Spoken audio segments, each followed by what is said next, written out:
Elon Musk और Sam Altman के बीच court में चल रही लड़ाई ने पूरी टेक्नोलॉजी दुनिया का ध्यान अपनी ओर खींच लिया है। ये मामला केवल ओपन एआई के भविष्य का ही नहीं, बल्कि एआई की दिशा तय करने वाला भी हो सकता है। मॉर्निंग पल्स इंडिया के टेक एआई प्लस आज का टिप सेक्शन में आपका स्वागत है। आज हम आपको बताएंगे कि इस केस के क्या मायने हैं, साथ ही अन्य बड़ी एआई कहानियों पर भी नजर डालेंगे। एलेक्स, ओपन एआई की स्थापना दोनों ने मिलकर की थी, लेकिन अब उनके बीच इतनी बड़ी कानूनी लड़ाई क्यों छिड़ी है? असल में 2024 में इलॉन मस्क में ओपन एआई के खिलाफ मुकदमा दायर किया था।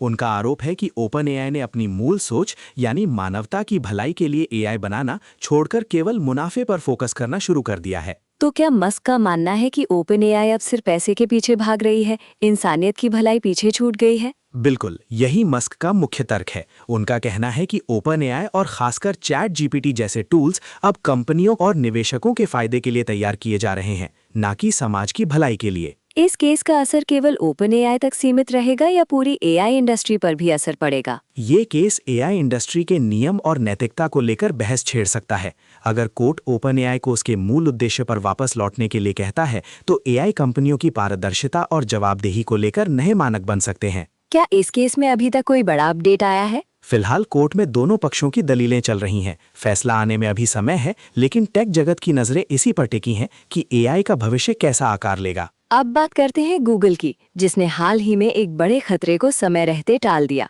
गूगल ने पहली बार ऐसे जीरो डे हैक को पकड़ा है जो एआई की मदद से तैयार किया गया था। गूगल थ्रेट इंटेलिजेंस ग्रुप के मुताबिक ये हैक 2 फैक्टर ऑथेंटिकेशन को बाईपास कर सकता था। मतलब अगर वक्त रहते गूगल इसे नहीं पकड़ता तो यूजर्स की सुरक्षा पर बड़ा खतरा आ सकता था। बिल्कुल, अगर ये हैक सफल हो जाता तो बड़ी संख्या में यूजर्स के डेटा और अकाउंट्स खतरे में पड़ सकते थे।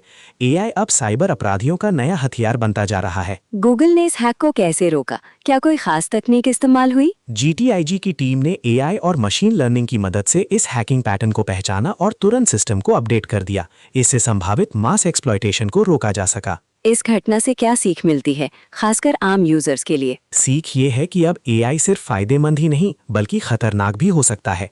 यूजर्स को हमेशा अपने अकाउंट्स की सुरक्षा बढ़ानी चाहिए, जैसे मजबूत पासवर्ड और अपडेटेड सिक्योरिटी फीचर्स। एआई के खतरे की बात हो रही है तो एंथ्रोपी का मामला भी सामने आया है, जहां क्लॉड मॉडल ने ब्लैकमेलिंग जैसा व्यवहार दिखाया। एंथ्रोपी का कहना है कि एआई मॉडल्स पर जो फिक्शनल कहानियां लिखी जाती हैं, उनमें एआई को ईविल यानी बुरे रूप में दिखाया जाता है। उसी का असर क्लॉड मॉडल पर पड़ा। तो क्या एआई मॉडल्स भी इंसानों की तरह नैरेटिव से प्रभावित होते हैं? एंथ्रोपी के रिसर्चर्स बताते हैं कि एआई को अगर सही नैतिकता और मूल्यों की ट्रेनिंग दी जाए तो ऐसे मिसअलाइनमेंट को रोका जा सकता है।